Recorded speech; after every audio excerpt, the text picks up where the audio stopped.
Hi everyone, this video is going to be a bit different. I'm going to be talking about just one specific thing, and that is changing places. I don't know if you've heard of it or understand or know what it is at all, but Changing Places is a campaign that started in 2006, I think, and it's to raise awareness and campaigning for proper changing room accessible toilets in public buildings and other buildings for disabled adults and disabled children who need those facilities. I'll just explain a bit about what I know so far about disabled toilets and accessible toilets and what they're currently like, because I've had a lot of experience using them, and there's lots of positives, but there's also lots of negatives, and the negatives far outweigh the positives. So most big like department stores or kind of public places would have what they call an accessible toilet. Well, I say most. A lot of places still don't have anything. So they have no facilities whatsoever for wheelchair users or people who need more space than just a little cubicle. But the buildings that do have accessible toilets, as far as the architects or the planners of the building or people who manage the building or own it, as far as they're concerned, they think that having a slightly larger room, so bigger than a cubicle, with a toilet and a couple of grab rails or handrails is enough. And it's so not enough, and I can't express that enough. I've been to so many accessible toilets, and I say accessible in quotes, but I can't do quotes, so just imagine quotes. So I've been to so many accessible toilets where it's completely inaccessible. Either the room isn't big enough, so I use a manual chair and a power chair, depending on where I am and which chair I need to use. So my manual chair is obviously smaller than my power chair, but even using my manual chair in some accessible toilets, it's barely enough room to turn around and manoeuvre myself and kind of get at the right angle to transfer onto the toilet. If the room is big enough, which is a good thing, if it's, sometimes it's got plenty of room, that's, tick, positive. But that's just the kind of, the least I would expect is the kind of room to be big enough. The next thing I need personally, and I have to add, I'm a wheelchair user, I can't stand or walk at all, I can't use my hands much, I have no muscle in my lower arms and hands, so I can't grab things to hold on and sort of pull myself on, but I can sort of lean and push myself up. That's pretty much all I can do. So I always need somebody to help me use the toilet.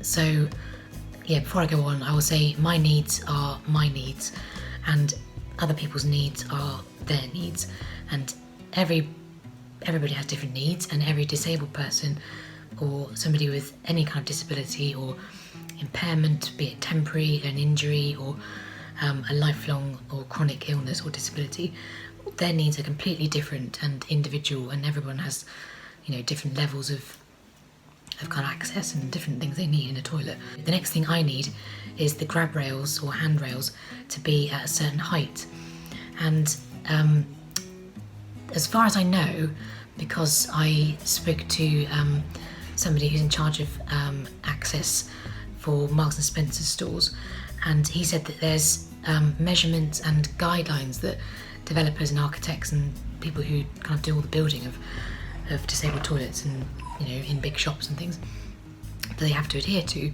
or they don't have to, they kind of should adhere to, but they don't. They kind of, if there's not enough room to put the grab rail in at a certain height, they'll put it a bit lower, and as far as they're concerned, that'll do. It's still there and it's still functioning. But when you're used to a grab rail being at a certain height, and that's, for me, that's, it needs to be at a certain height in comparison to the toilet so I can lift myself up. If it's a couple of inches higher, it's too high for me to kind of push down on to be able to lift myself up. So I'm like having to push my arm up a bit and I can't get up. If it's too low down, then there's not as much, there's not enough to push on, if you get what I mean. It's a bit hard to explain. So it has to be a very small, sort of margin of error. And the same goes for the toilet. The toilet in a disabled accessible toilet is normally raised, so it's normally higher than a standard toilet. If that's the case, that's fine, because I'm transferring from a wheelchair. If it's lower down, so it's a standard height, then it means I'm kind of transferring down, and then after I've finished, I have to transfer up, and going down or up is really difficult. And I know it's difficult for all sorts of people, not just me. The other thing that is difficult is if you are used to, or you find it easier transferring one way, so you're kind of right-bodied, if that's the phrase, so you find it easier to transfer on the right-hand side, and then the only toilet that you can use is a transfer on the left. That makes it not very easy. And I know that's the kind of thing that makes it's very difficult to kind of correct that, because the only way to overcome that is either to have a room big enough to have a toilet in the middle so you can transfer either side, or in our Marks and Spencer store in Torquay, which is local to me, they have 2 separate disabled toilets, which is brilliant. So they have one which is a right-hand transfer and one which is a left-hand transfer, which is really good, it's really helpful. But I've never seen that anywhere else. I hope that they do exist in other places, but so far I haven't seen it. So yeah, that's the kind of main things that I need.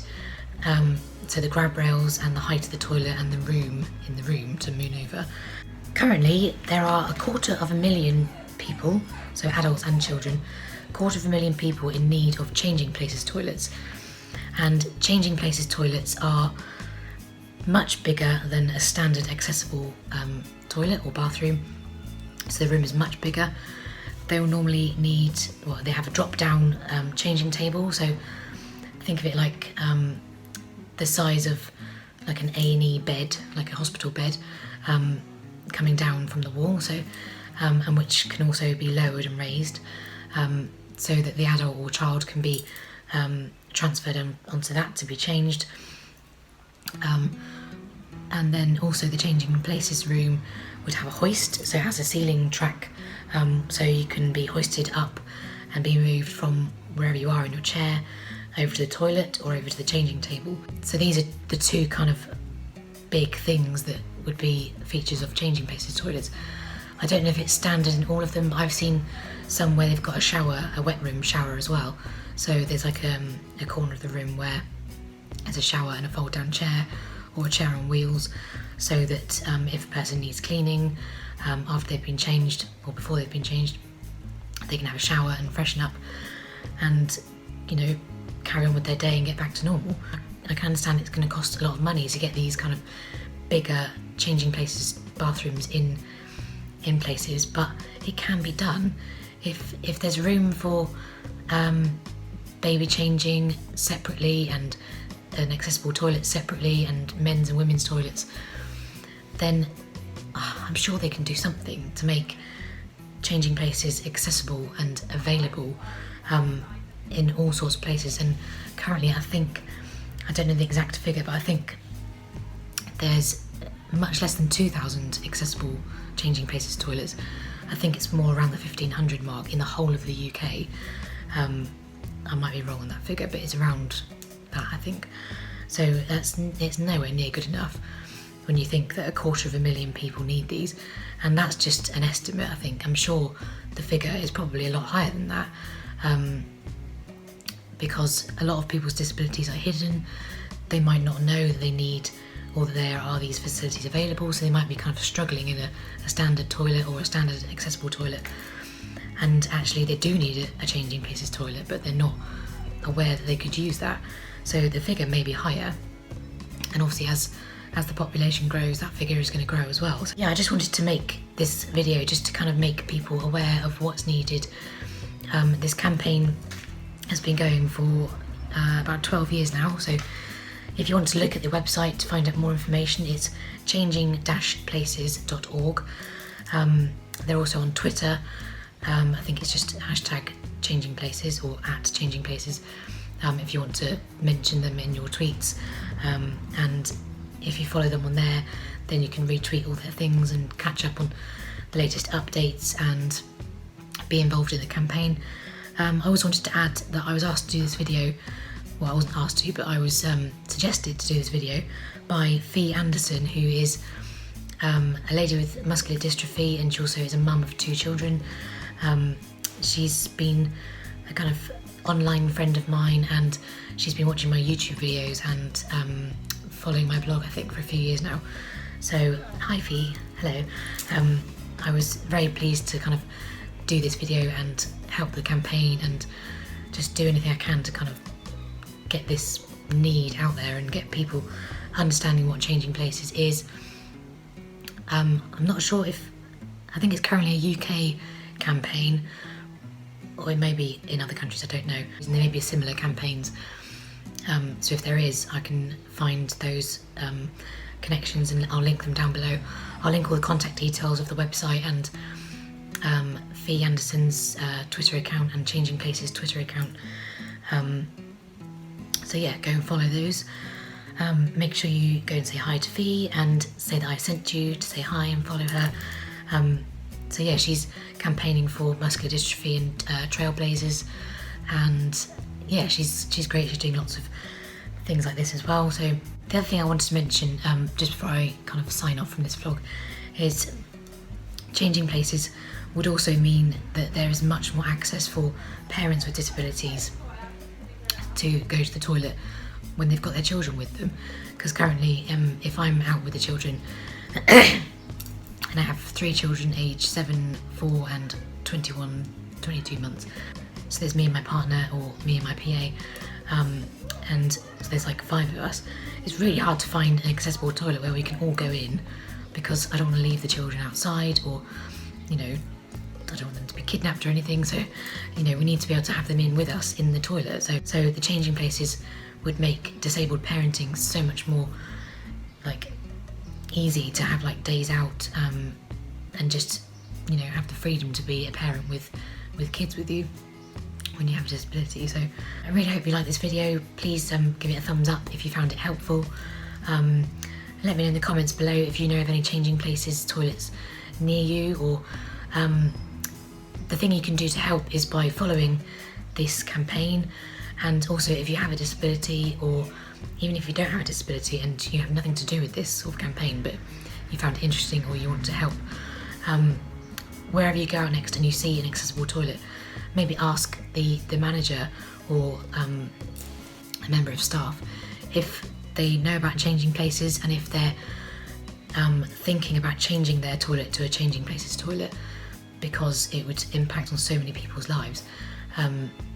Because changing it to a Changing Places toilet isn't going to detriment anybody else. It's only going to mean positive things. It'll cost money, but if it costs money and it brings more people into those places, and it means there's more access for all and equality, and people can have family days out and not have to stress about going to the toilet.